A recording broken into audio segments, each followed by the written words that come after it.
Thank you. So thank you for your presence here. As Philippe said, I'm Antónia. I'm working in Minho University here in Portugal, and I'm working for European projects actually. We have several very well-known like Open Air, like Foster Plus, which ended this year. And I was working for Foster Plus when I came there 2 years ago, so I haven't been there for so long, but I've had the chance to work in this great project, and also I'm working now at Fit for RRI and on Merit, which started in November this year. So these are all projects relating with open science and responsible research and innovation, which are very good topics and very interesting topics, so I'm fortunate to be working there. Before that, I was an academic librarian for most of my life, so I also had the chance to work with researchers, really get to work with them, because I was also doing science management and publications and helping with publishing in open access. So now, today I'm here to talk a little bit about data management plans. One of the things we also did, me and other 2 people, was a course on research data management here at NOVA University for the doctoral students. So this is a free course for the doctoral students, because there is a doctoral school here at NOVA University, and people can choose the courses they want to do, and then they can do them for free and get ECTs for the courses. And this is how I came to know about data management plans. But to start, what we want to approach today here is to understand the importance of a good research data management, and the importance that this may have in your research. Either you are working in projects or not, even if you're just doing a doctoral thesis. It's a huge thing to do, but even if you're not working with projects, it's important to know what are data management plans and how they can help you with your research, okay? And also be aware of the European Commission requirements on data management plans, and be able to start your own data management plan, and there are tools that can help you do that. So, why should we manage data? Well, because it's really important. Data is a big part of your research, is a research output. It's not secondary. It gains more and more importance as open science also gains more expression and more momentum now, and there are several initiatives that you may know about. Data is very important and has been recognized as one of the main research outputs. And it's good for yourself, because you can help yourself with your research, and it's also good because you can also help other people. Don't lose time doing the same things that you already did, and accelerate the research and accelerate the way that the research is being done collaboratively. And you can also avoid accusations of fraud or malpractice, because you have the data that can help you prove that you achieved these conclusions the right way. And you can gain credit for your research, because you can also get citations from your data. So these are all very good reasons you can use for yourself to manage the data. And you can also meet the funder requirements and prevent data loss. One of the things that sometimes happens is when people go away from a department or a research group or something like that, a lot of data gets lost, because it goes with the person, because it's not well managed, but because it's in disks or something other than a good repository. So it's really good to have good practices for data management. And there are several reasons that sometimes people don't remind, but these are a lot of reasons for data loss. Natural disasters, sometimes there are floods and the servers get really flooded, or there's a lot of things that can happen. You can lose your laptop, you can lose your disk. Sometimes the storage doesn't work, sometimes the disk can fall and data gets lost. So there are unpredictable things that may happen that can cause data loss. So it's really important to really document and really save your data the right way.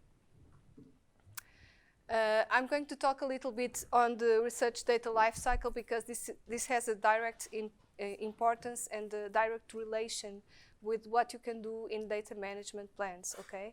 So for the research data lifecycle, as you can see, this is from the UK data service. You have a cycle, a circle, because it happens and then happens again.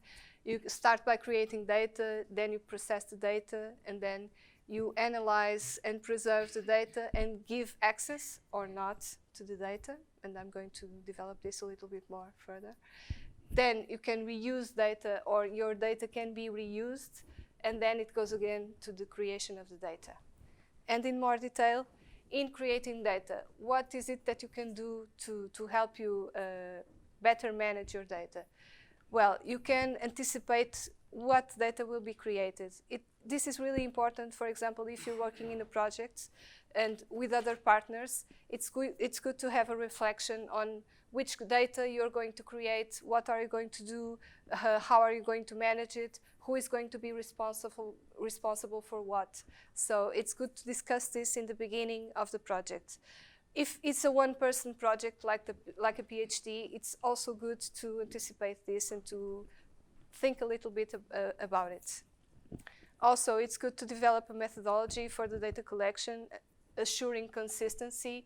If you have several partners, it's good to discuss how this is going to be, how is going to be the methodology you're going to use, and then allow also the reproducibility. Because if you publish this, other people can know how you've done it and they can reuse your data.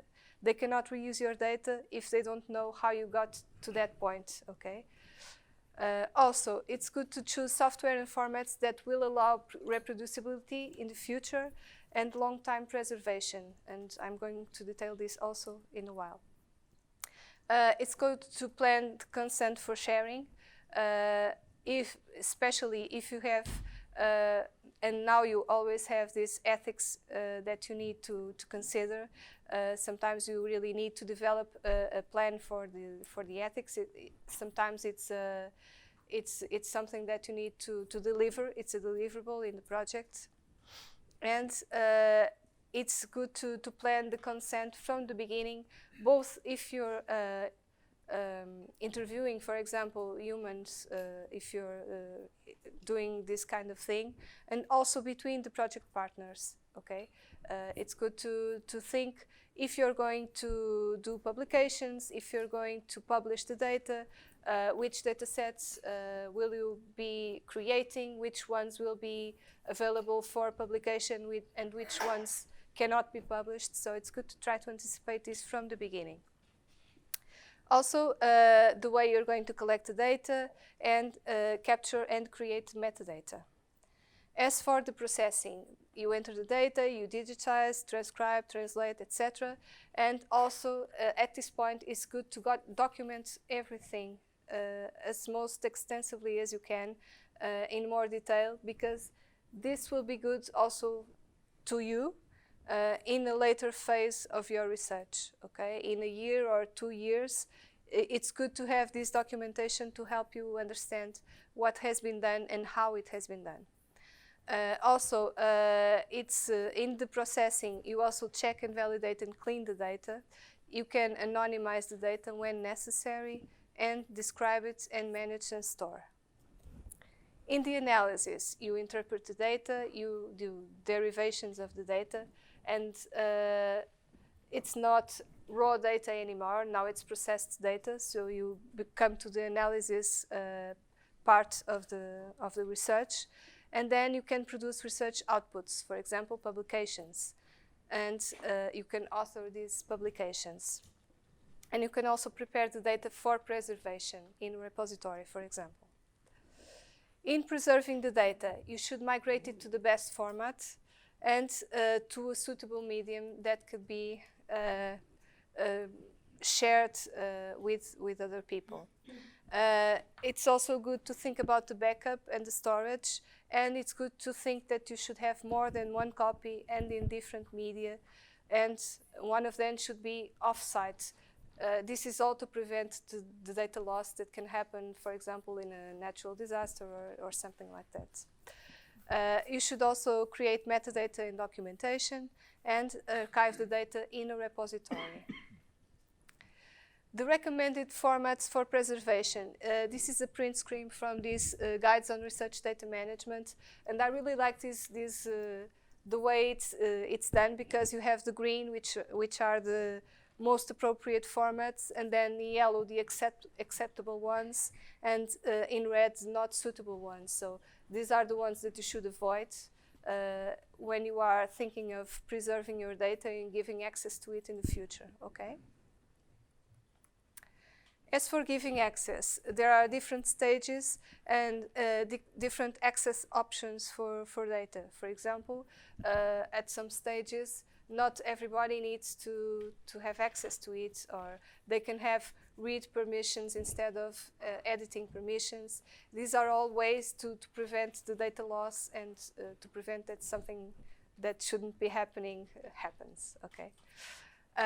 Also, there's a myth sometimes when I talk to researchers, they have this idea that either they give access to all of their data or they don't give access to any of it.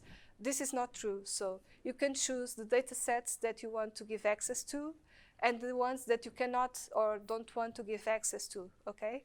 So you don't need to, it's not black and white, okay? You have lots of gray in the middle that you can choose from.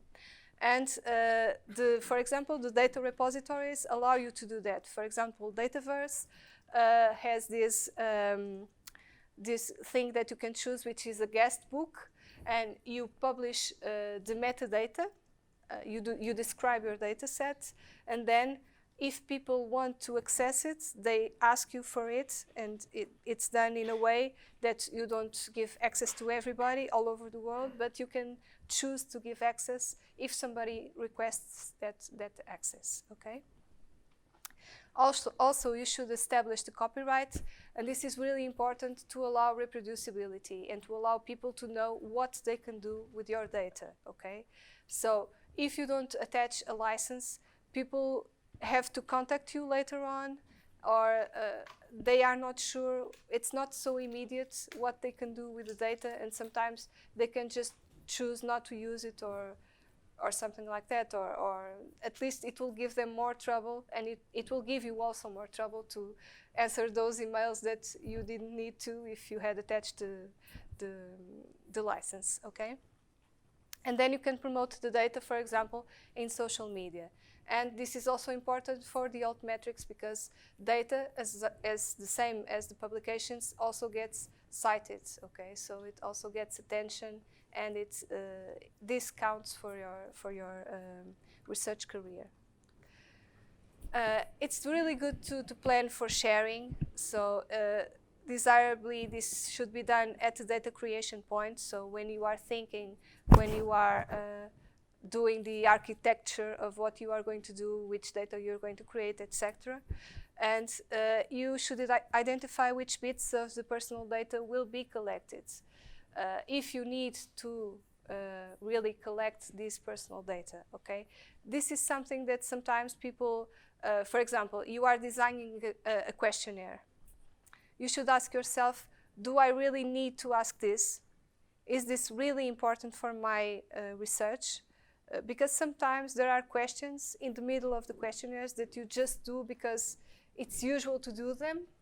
But actually, if you think about it, you don't really need to ask those things. So you should ask yourself, do I really need to know this person's age, for example? Will this be important? Is there an automatic response when we apply questionnaires and like that they've got a specific format without thinking? No. If you are designing your questionnaire, you choose which questions you want to put in there. So sometimes there are kind of, it's almost like if there's a template, for the questionnaire, but it's not really like that. So if you don't want to put that question, you just take it away, okay? And it's important to do this reflection, because sometimes we just adapt what is done, and we don't really need that. It's just more, it's just one more column in the Excel that we will not use. So if it's personal, just don't collect it, okay? Yes, yes, exactly. And also, you should consider how the anonymization costs will be covered. Anonymization is really difficult to do. It's time-consuming, and it takes lots of money. So it's good to do this reflection before you start collecting the data, okay? As for ethics and research, I would like to point out this great training from the Parthenos project. And they have this module on ethics and research, which if you can go there and see, you have the links, and this presentation will be available for all, because it's really, I think it's really well designed and it's really good. So if you want to know more, this is a good place to go, okay? And one of the things they ask is, they really do the kind of research data which needs ethical approval. And for example, this listing is something that we should consider, because sometimes you don't think this is something that I would need ethical approval to do, but in fact you do, okay? So you should really pay attention to the legislation, and it's different.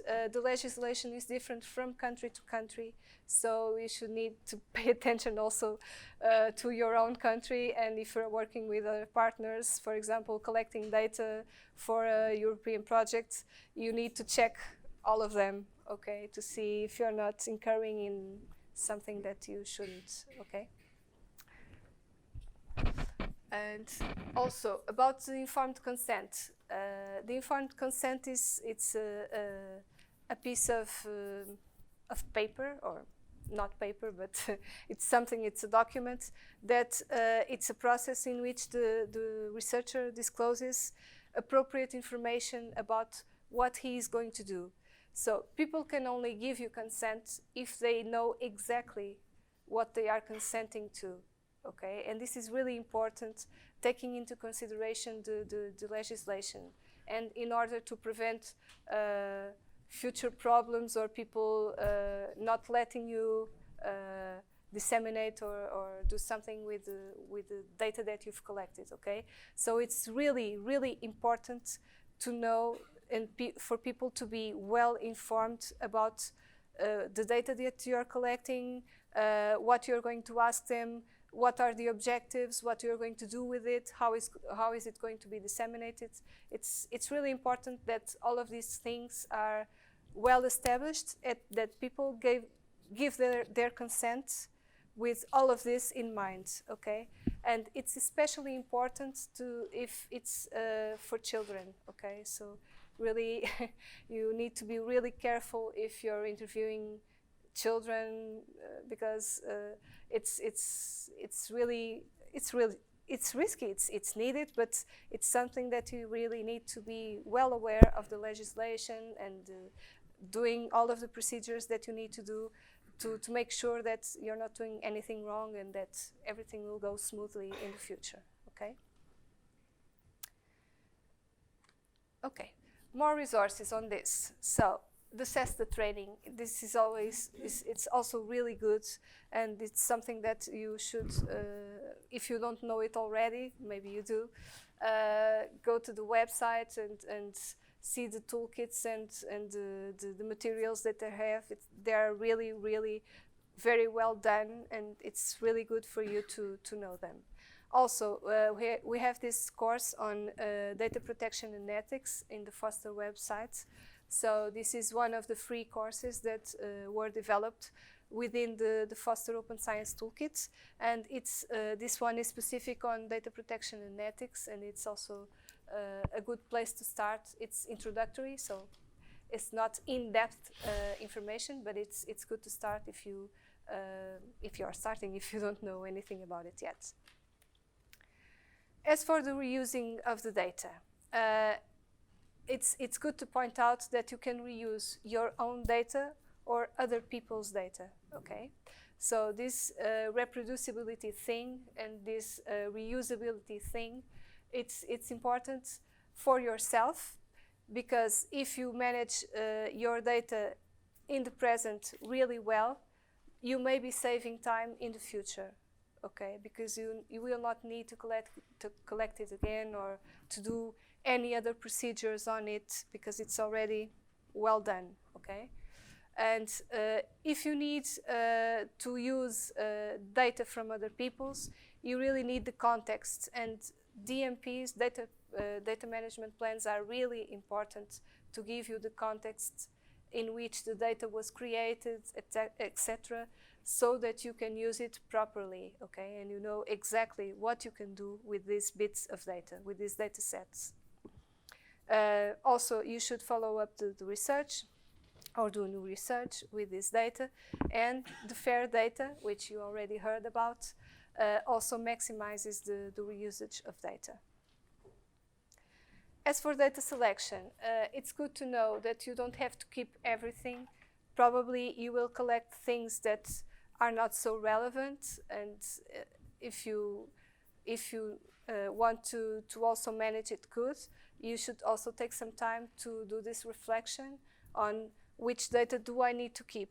And these are 5 steps. This is a resource from the DCC, the Digital Creation Center, and they give us 5 steps to follow. You should ask yourself, could this data be reused? Must I keep it as evidence or for legal reasons? Should it be kept for its potential value? Maybe I'm not using it now, but it's important and I may need to use it in the future. And you should also consider the costs, because it's also costly to keep the data, and if it's not relevant, if it's not important, it's not going to be used ever, you don't need to keep it. And evaluate the criteria and decide in the end which data is going to be kept. And we're reaching the data policies in the age 2020. For now, do you have any questions? Make sure you interrupt me anytime, okay? It's okay, you just wave, and I prefer to explain things. If you have any doubts in the moment, then for you to keep it in your mind, in the back of your mind, as I'm speaking of something else. So make sure you ask me anything whenever you want.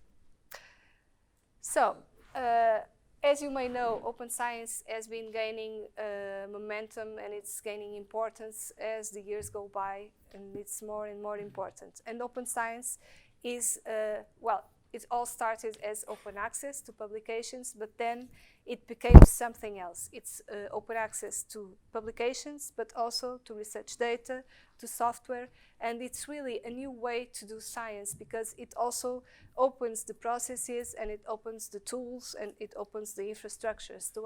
The idea is to make everything much more transparent, less costly, so that other people can take advantage of what has been done recently or in the past. And it's a new way to do science. And why is this important? Because it accelerates research. So if it's already done, you don't need to do it again.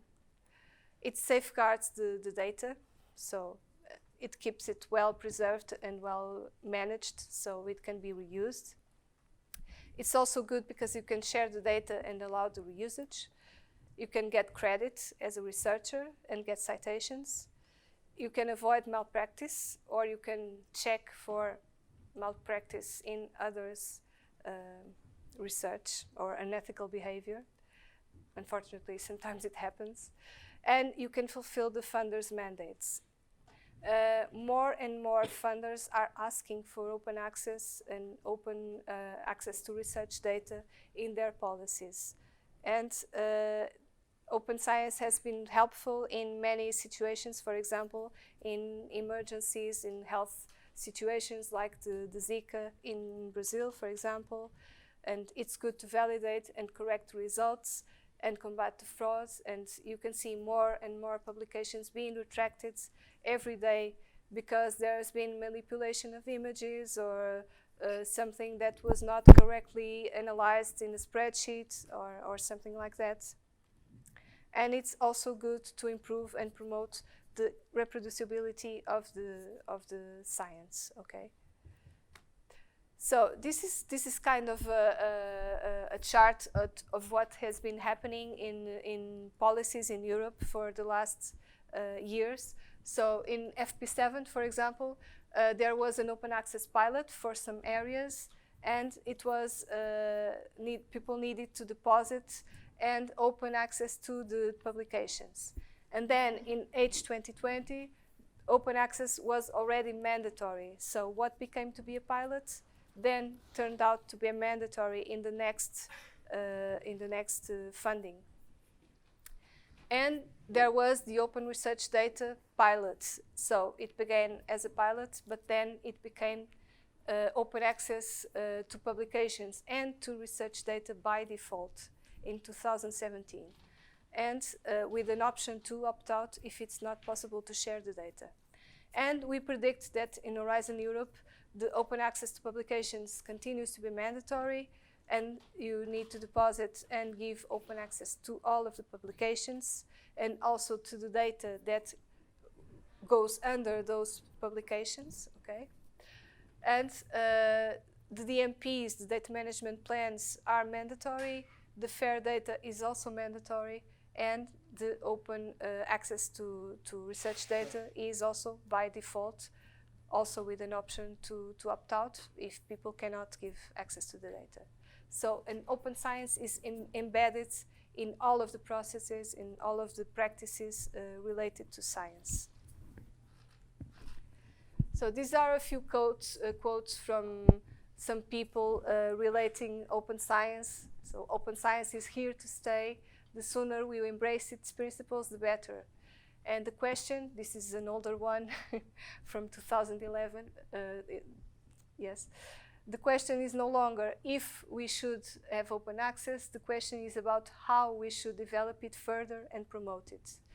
And also, Carlos Moedas, which was our Portuguese ambassador, also said open innovation, open science, open to the world. So this is really the motto for his governance and his policies. And as for the open research data pilots, its aims are to make the research data generated by Horizon 2020 projects accessible with few restrictions as possible, while at the same time protecting sensitive data from inappropriate access. So the idea here is whenever you can and all the times that you can, you should give access to your data, okay? And because the idea that lies beneath it, this is already paid for the taxpayers. So people already paid for the research, so everybody should get access to it, okay? Oops. Oh, this is really sensitive, sorry. So from January 2017, research data is open by default. This means that all data, which first there was this pilot, but then the pilot for some areas of knowledge, and then this became the norm for all of the areas, and it became the default, okay? With the option to opt out if people cannot give access to it. So what we are predicting is that this is going to continue. This is not going to change, okay? This is something that has been here for some years, so it's not going to disappear. So people need to take measures and to try to know more about this and develop their own practices. So the provisions of the open access to research data are detailed in the multi-beneficiary general model grant agreements in clause 29.3, yes, open access to research data. And this is really detailed, and this is the blah, blah, blah of the text. But in short, what it means is that people should give access to the data, including the metadata needed to validate the results of the scientific publications. This means that if you're going to publish an article, you need to make provisions to give access to the data underlying that article, okay?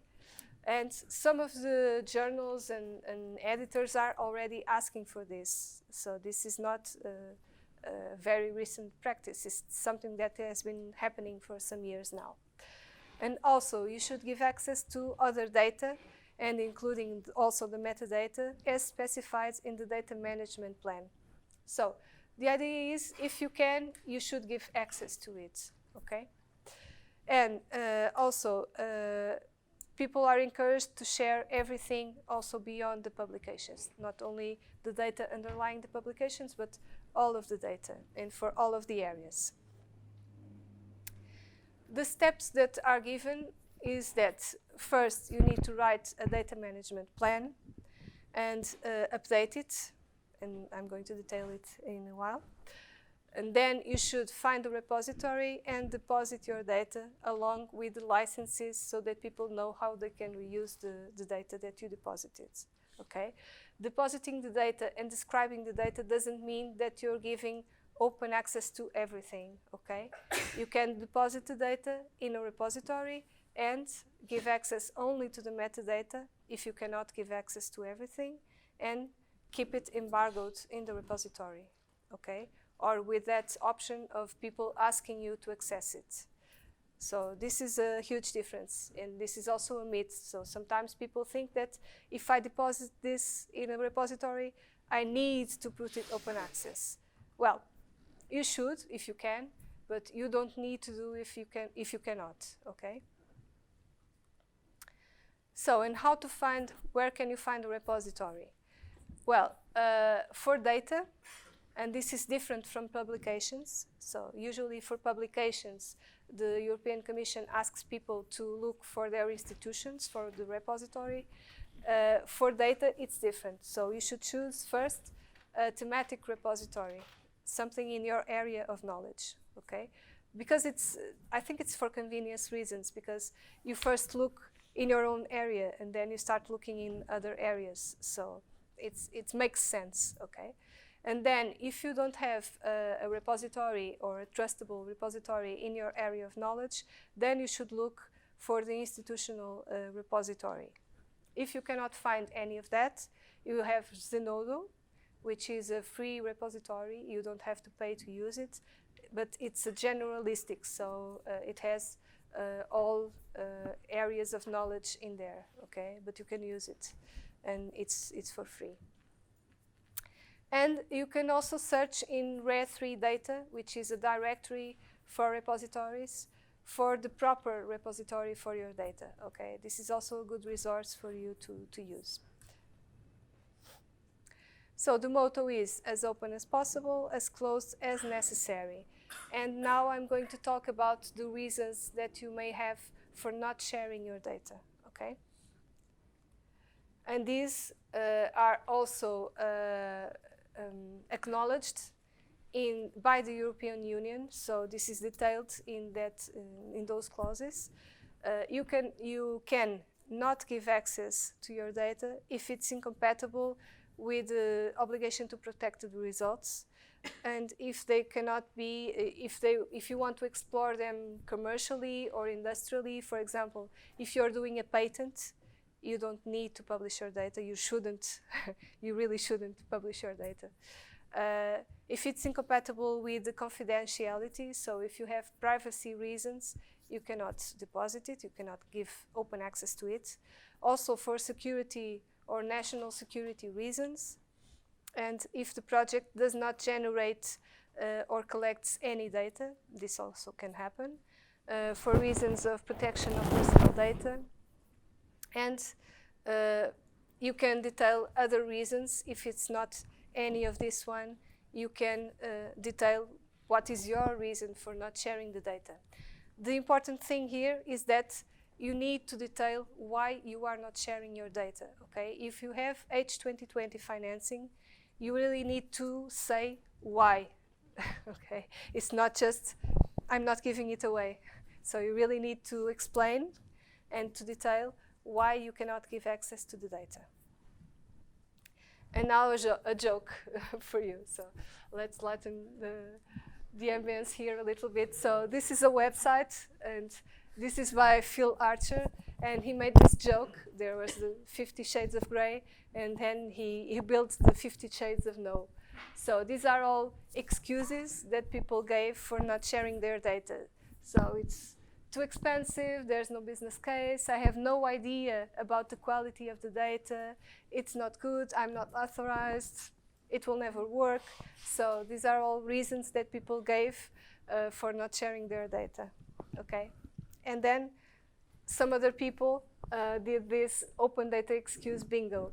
So the idea, this is for a research team, and they were working with the researchers in order to make them share their data.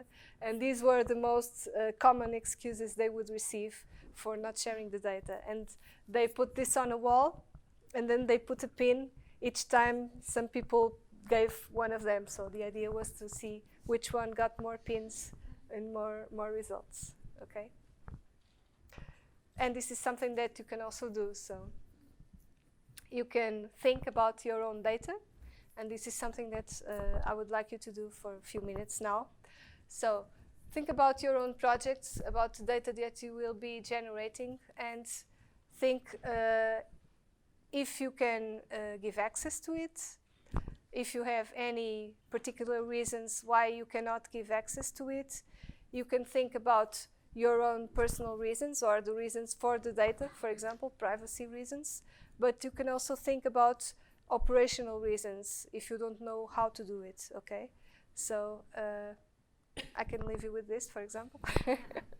Okay, so, and then first think for 1 or 2 minutes for yourself, and then you can present them to us, okay? Is that okay? Okay, so let's start.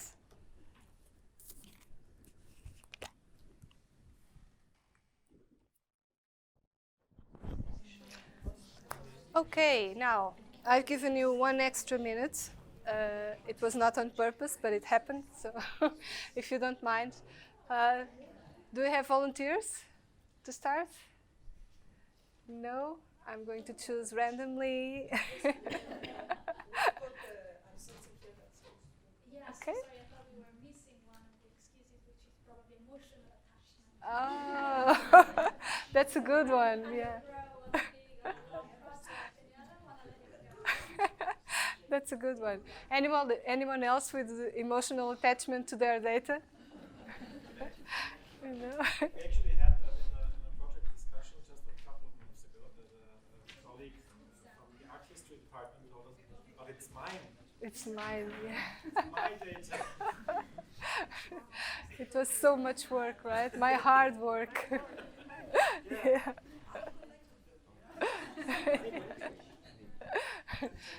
Okay. And who else wants to share? I'm not going to be mean and ask everybody, so just volunteer, please, and share your thoughts on this. Or maybe I have one thought, because I have the issue that I recently finished a project and I have the data behind, but this is something what we call hanging data. That it awaits to be published on our institutional repository, so it has at that moment no PID or whatever. You can just download it. And I don't know what to do. I can either delete it from the server and not let people download it, or put it temporarily to Zenodo or any other repository, but then I will need to delete it from Zenodo because it will migrate to institutional repository. And what to do in such cases? I mean, but because it doesn't fit into any of those bingos, maybe it's too complicated. It's published in the institutional repository? It's not published as a publication. No, okay, but it has a handle, right? How do you understand the handle? The handle is the link from. It has the link. That's a PID. This is also an identifier. So usually people, when they think of identifiers, they also always go to the DOIs.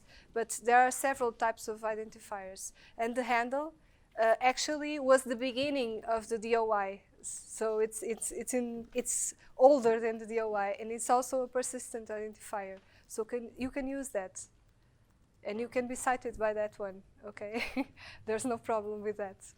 So actually, you already have this. If you have the handle, you already have the identifier for the publication, and you can be cited by that, and so on and so on. Okay.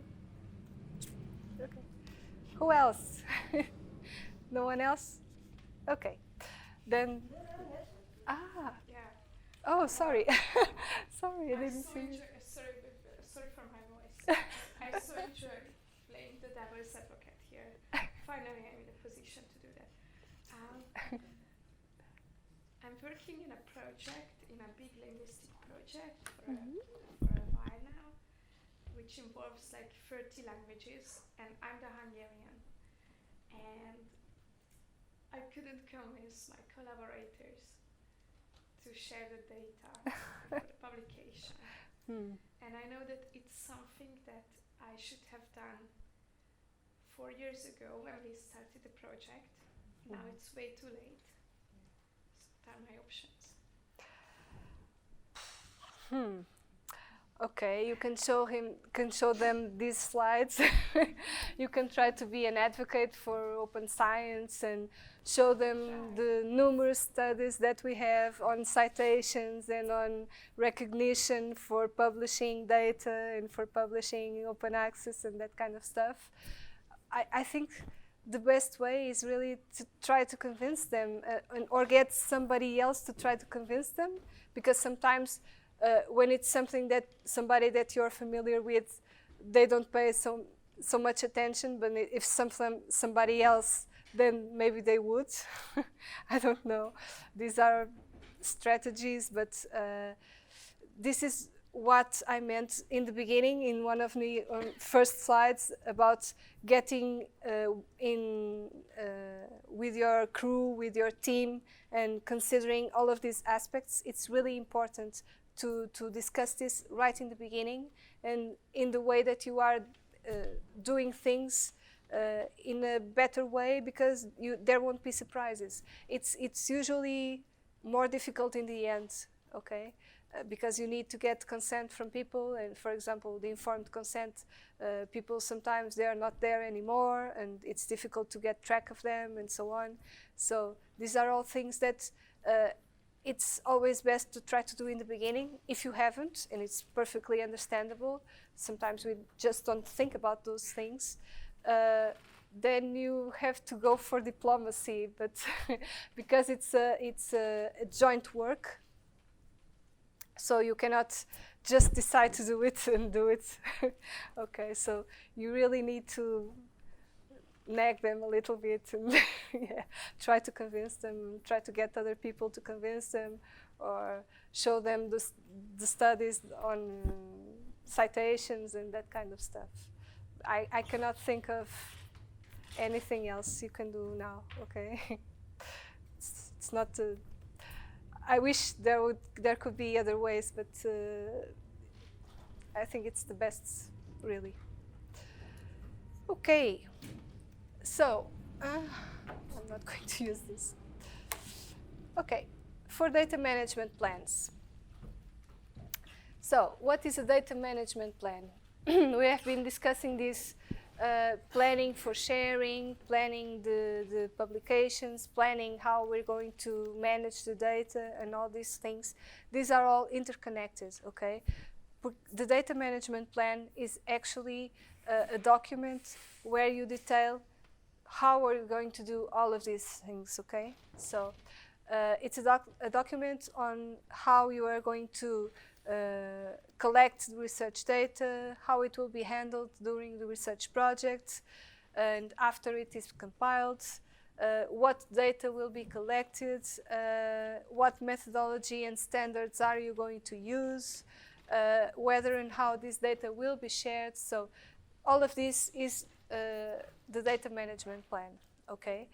And yes? How is this different from like the classical description of the methodology, let's say? It's different because it's more detailed, okay? And it's really structured. It's a structured document. Yes, it's a structured document. So that's the main actual difference. Yes, yes. So, for example, in the beginning of the data management plan, you have a brief abstract where you say this really shortly, but then you need to answer lots of questions, and I will show you, because we are going to use a tool for doing this, because it's much easier. And in this tool, you choose which funder you have, because different funders sometimes ask for different things for their data management plans, and then you answer the questions. It's really a detailed document, and it's a structured document, okay? And it's a good exercise to make you think of what you're going to do and how you're going to do it, and people usually hate it. Yes. Everybody says, oh no, now I have to do the data management plan. This is awful. I really hate doing this. But actually, it's a good exercise, and it will save you lots of time and effort in the future. So consider this like a workout. Sometimes you don't really want to go to the gym, but you think, okay, but I'm going to be slimmer, so okay, I'll make an effort and I'll do it, okay? So it's kind of the same thing, and it's a good effort. Okay. So, the benefits of the data management plans. So they help you make informed decisions and anticipate and avoid problems in the future. They allow you to avoid duplication and data loss and security breaches. So sometimes you just get to the conclusion that you already have some pieces of data that could do the trick from another research in the past or something like that, so you don't need to do it again. Or you find that somebody else already did it, so you don't need to do all over again. So it's really good, it's a good exercise, and it helps you also develop procedures and keep consistency in the way that you do the research, and especially if you are in a big team. And it ensures that the data are accurate, complete, reliable, and secure. So it's really an important document, and it's. May I add a point? Yes, So yes. a concrete case in our university. It also helps you estimate the costs. Yeah. So if Yes. you have costs, because of we've mentioned Zenodo a lot of times, and Zenodo is for free until a threshold. Yes. So if you generate terabyte of data, Yes. there will be costs. There will be costs, So yes. you need to estimate at the beginning In of advance. the project and not at the end. Yes, that's a really good point, because also the costs for data management, for data storage and so on, they can be also put into the project costs, okay? So you can ask for money to do that. So it's really important to estimate if it's going to be a costly data set. Yeah. So the data management plan is a living document. This is something that is really, really important and takes a lot of pressure from the beginning when you're trying to start writing the DMP, okay? So you're not going to be doing something that is fixed and you'll be attached to it all over the project, the duration of the project. No, it's not like that, okay? So you do several versions of the DMPs, so you can add to the DMP when you are available and when you can, and you don't need to do everything at the same time. You don't need to think about everything at the same time, okay? I think this is something that relieves some of the pressure of the writing of the DMPs, okay? This is it's not a fixed document, it's a living document. And also it reflects all of the changes that you will need to do in the duration of the project. For example, if you add a data set, this should be reflected on the data management plan. If your research goes in another direction and you find out that after all you're not going to do it the way that you had planned, you reflect it on the data management plan, okay? So you should reflect any major changes that you do in the data management plan, because this is the document that will be held by the European Commission, and they will also review it, and they will also evaluate it, and it's a deliverable, and it should really reflect what you have done with your data, okay? And you can decide also which parts of the data will be open and which parts cannot be open. If any can be open, and if not, all can be open. So, the DMPs, you can have several versions of the DMPs, as I said, and you can also try to do a draft, a first version of the DMP at the proposal time, okay? Even before you have the project, okay? When you are applying for the financing, for the funding, you can also do a first draft of the DMP and try to plan some budget, like Elena said, and try to calculate some costs that you will be having with the research data management. Okay, and this can be done at the proposal stage. Then the first version of the DMP, and this one really needs to be delivered, is in the first 6 months of the project. So this is a deliverable for the project, like any other deliverable, and it needs to be delivered by the month 6 of the project. Then you should update it anytime you need, when you add new data sets, when you do changes, update the data management plan. You should also consider to do an update when you have evaluations for the project. When you have project reviews, update the data management plan.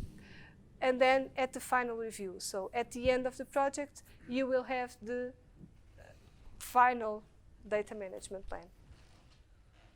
Any questions? Okay. Okay. It's not just the European Commission that asks for data management plans. Lots of other financing entities and organizations are doing it. So these are some of them, like the Wellcome Trust and the Research Council UK and so on. So lots of research and an increasing number of research entities, funding entities, are asking for data management plans. Okay, and what do they ask for? They always ask for the data management plan. So they ask for open access to publish outputs, open access to data, most of them, when possible. They give you time limits, and data management plans are all over. So as you see, you cannot escape them. They are really important. Okay. As for the requirements, they are all very similar, the H2020 and the other financing entities. So they all ask for a description of the data, how it's going to be collected, how it's going to be created. They also ask for standards or methodologies for the data collection, the ethics and intellectual property details, if you have any. Also the plans for data sharing and access, and the strategy for long-time preservation. These are the commons, let's say it, for the requirements. As for the H2020, they ask for a data set description, how the data is going to be collected, how existing data will be reused, what kinds of data, types, formats, etc. Sorry, this is in Portuguese. I'm going to change it before giving it to you. It's documentation and data quality. So which metadata, which documentation, how we're going to organize it, and how we're going to assure its quality data. Okay. Also, back to English. The backups and storage. How will it be stored? Do you have sensitive data? How will this sensitive data be stored? And the ethical requirements, the code of conduct, and so on and so on. These are all things that are always asked. And also the data sharing and the long-time preservation. How is this going to be done? And the responsibilities and resources in data management. This is very, very important. So we need to know who is responsible for doing what, okay? Otherwise, people will just think that somebody else will do it, okay? And usually, if there's a PI, for example, he is the main responsible, but in the research team, for example. But if you have several partners, especially, it's really important to set responsibilities on who is doing what. Okay. As for the H2020 template, it's very similar to this. So you have the data summary, and then you have the provisions for fair data. And I already know from the notes, in spite I wasn't here, but I was spying your session's notes. So I already know that you know what is fair data, but I'm going to say it anyway. So you have to detail the provisions for making the data findable, accessible, and interoperable and reusable. And also the allocation of resources, financial resources, other types of resources like people and so on. The data security, the ethical aspects, and other issues that you may think of. Okay? So the fair data, findable, accessible, interoperable, and reusable, is also in the data management plans in the template for H2020 because it's an obligation. So as you may know, there is this document, the H2020 Guidelines on Fair Data Management in Horizon 2020. And they make notes on the extension of the pilot. They clarify the concept of data, explain what is a DMP, why and when it should be updated, and what happens at several stages of the project. It explains that the costs are eligible for reimbursement. This is really important, and also provides the template for the data management plans. Okay, but fair data is something that is kind of seems to be abstract. So there is this group, Force 11, that detailed some ways to make data findable, accessible, interoperable, and reusable. And these are detailed here. I'm not going to say all of this because I think that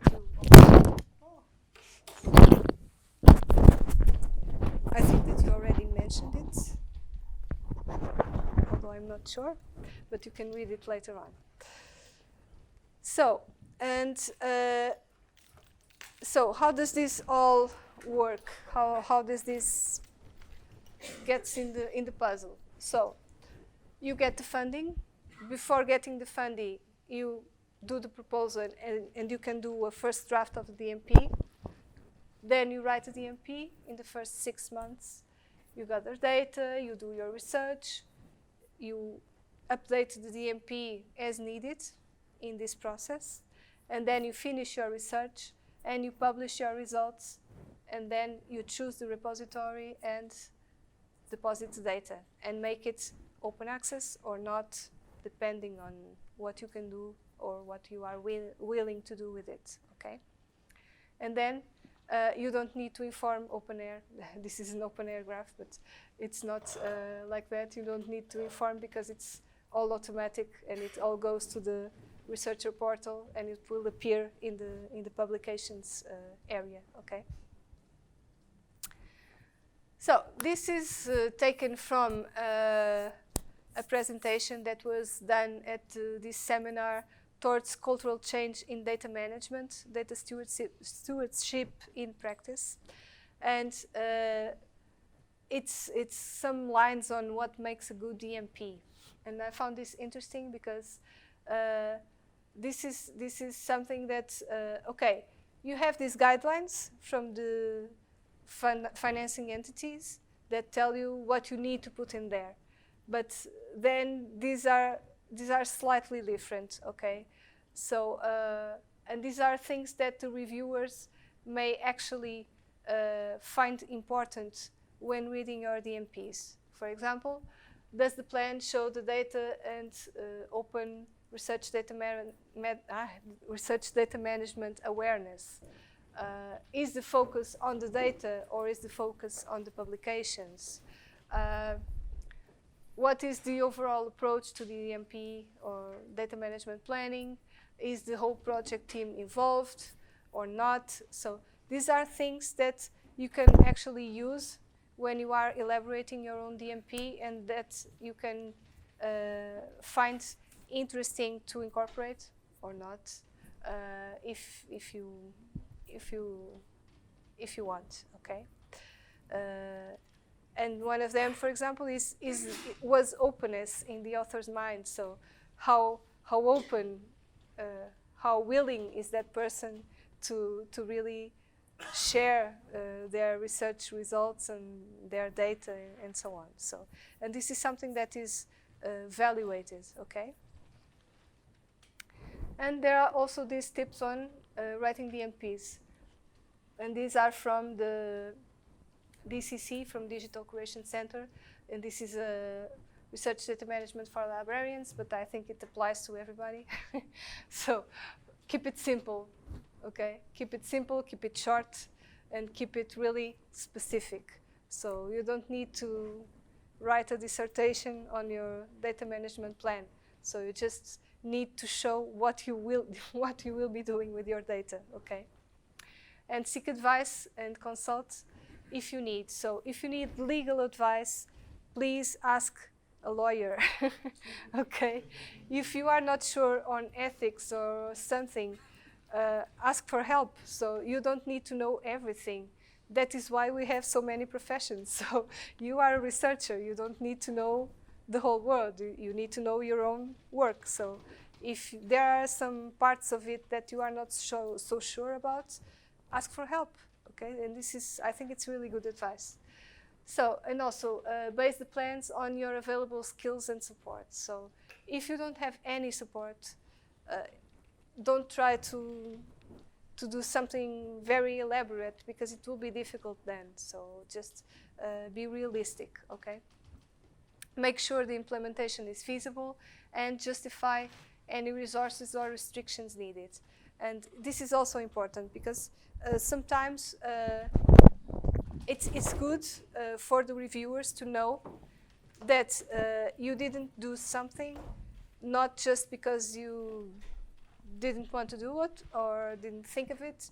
It's because there were no resources or there were no people available or something like that. It's good to justify your choices, okay? So that people understand why you went through a certain road and not another one, okay?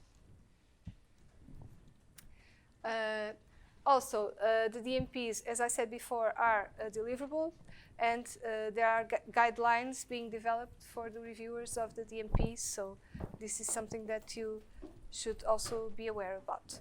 So the reviewer has access to the full project documentation, and some feedback for now can be slightly different depending on the reviewer, because they are still developing the guidelines, and it's not done yet, it's not finished. There are some entities that already did it, and they already have it published on the website. So, and now we are getting to the really practical part of our training session. And now I'm getting to the checklists. And I'm doing this because they will be important for this second part when you will be doing your own DMP, okay? So you can return to this later on. So there's this UK data service data management costing tool and checklist. This can be used for calculate the costs that you will be having with the data. There's this checklist for a data management plan from the DCC, which is very well developed, and I usually advise people to use that if they are going to use DMP online, which I'm also going to advise you to do it later on. This can be done, for example, offline. You can print the checklists and then think about it and then fill in the tool, although it's all online, so you don't need to do it, but you can do it if you want, okay? And there's this fair data checklist on how fair is your data, and it asks really to the point questions like, for example, does your data have a PID, and this kind of thing. So, and you can also use this to see how fair is your data, okay? And fair data does not equal open data. This is something that I already said, and it means that you can have fair data that is accessible and findable. You can put your data in a repository, and but you cannot give access to it, at least until a certain point, and then it is embargoed. Anybody can find it, anybody can ask you to access it, and you can decide if you want to give access or not. And it's fair data, it's not open data, okay? There's this difference. And also, if you need more guidance, there's also these guides, like this. This is the checklist. This is a DCC document on how to develop a data management plan. And also, in Zenodo, you can find lots of examples of data management plans that were done by other people, and they are public. You can take a look to see how they look like, okay? So, for the tools, there are several tools for data management planning. First, do you have any questions? I can go on? Okay.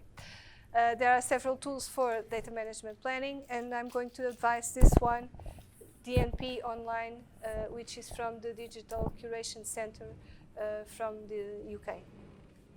And why am I advising this one to you?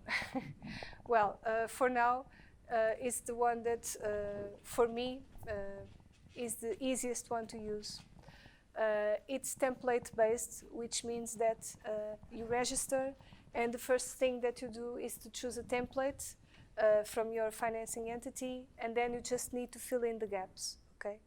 Because the questions are already there. So I think it's really helpful and it's really useful for the researchers, because everything that, for example, H2020 wants you to state about your data is already there. So you just need to think about it and fill in the blanks, okay? It also has guides. It has help, so like F1, if you don't understand a question, you click there and they explain what they mean by that. And it's reliable because it's been here for several years. It's been developed and changed periodically, so it's not something that was done and nobody else has moved it since then. So it's always developing. And for example, I received a newsletter yesterday with some of the developments that were incorporated in the last months. And it allows you also to share it between your team so that people can contribute to the data management plan. And then in the final, or whenever you want to, you can export the file, and you get in several formats like PDF or Word or something like that to put in the, for example, to do the deliverable for the EC. So it's really really easy to use. Also, it has a general data management plan template for those who are not in a project. For example, if you're doing a PhD, you can use that one. Or you can just choose a DMP template from your area of knowledge, for example. If there is a financing entity that relates to you most, you can just use that template, and probably it will be most suitable to you, okay? So, and these are print screens, but really, I'm going to show this really quickly, and then I will ask you to go to the website and start registering and start playing with the DMP Online, okay? So this is the register, and it's really easy. You just put your email and choose a password and choose the institution. If your institution is not listed, then you can just say it's not listed and type the name of the institution, and you're set to go. So this is free for researchers. It's not free anymore for institutions. For example, if NOVA University or my university, Minho, would like to have a personalized DMP stand, now we would need to pay, but it's still free for researchers, so you can use it. It's available, it's there, okay? And then you just choose which kind of DMP you want to create. So you create the DMP for the template that you would like, okay? And you just choose that and create plan. Then there are several versions of the DMP, and this is something that it gives substance to that idea of the initial DMP, and then the DMP gains expression and gains more information and gets more questions, okay? So you have less questions in the initial DMP, and then you have more questions later on as the project develops or your research develops. And you get to the detailed plan. And also you have the provisions on FAIR.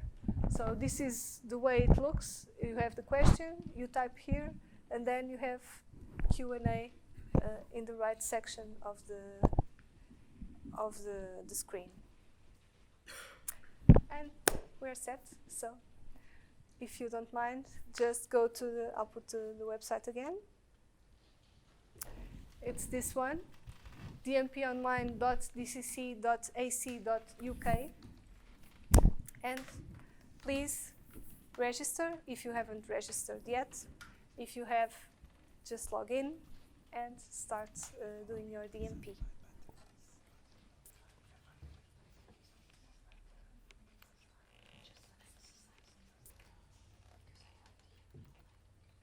You can change the interface of the language of the interface. So you have all of these languages to choose from.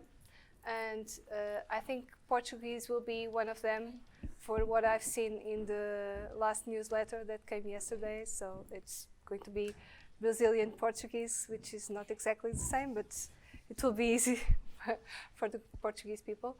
And there are some people working in translating the whole interface of the data management DMP online, okay? Also, you have this reference tab, which is really interesting if you want to explore, this is not the one, sorry.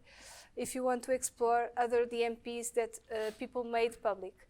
So it's important to say that you have your own area in DMP online, but your DMPs will not be public for people to look at them unless you wish to do so, okay? They remain yours and yours only, unless you click a button saying that they can become public and then everybody can see them, okay? So these ones are the ones that people chose to make public, and you can look at them for inspiration and to see how it's been done by other people, okay? And they can be listed also by funding organization, by funding institution, funder. Sorry, I'm not saying what I want. Then there's also this help tab, which is also interesting because you have help on using DMP online. And you have here very detailed instructions. And also you have help on data management planning and some listing of resources that you can also explore if you wish to do so, okay? And this is what I wanted to tell you.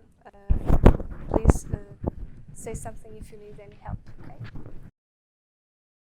Okay, now, so I hate to interrupt you as you are so excited doing your data management plans. But just to talk about another tool that you have to do data management plans, which is this new tool, Argos. This is being developed by OpenAir now.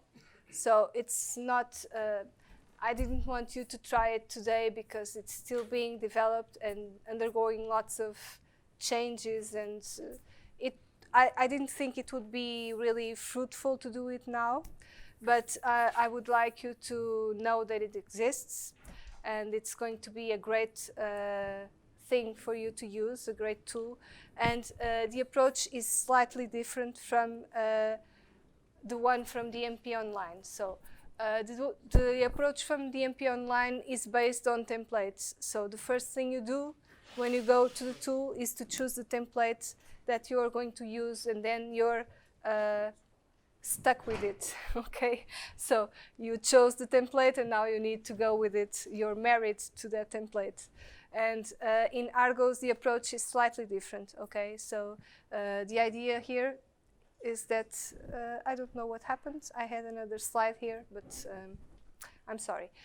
The idea here in Argos is that it's based on the data set. Okay, so you have your data set, you describe your data set, and then you can export that information in the template of the financing entity that you choose at that moment. Okay, so it's a little bit different. It needs to have more things to fill in because it needs to adapt to all of the possible information that you may need for every financing entity. But it may be very useful because sometimes the same data set may have more than one financing entity. So you don't need to do it all over again. Okay, you don't need to do everything in another template. You just export in a different format. Okay, so it's slightly different. You can keep track of all of these changes. I had the link in that slide that disappeared, but you're going to get it in the final presentation that I'm going to send. Okay, so it's being developed, and the roadmap is public, so you can keep track of it and know what is being done, and even suggest something that you find really important. Okay, and from my part, this is it. So I hope this was helpful. I hoped it was a little bit interesting, at least, and that you found some things that you didn't heard about or didn't know. And also I'm leaving here the most important references that I gave along the way, along the presentation.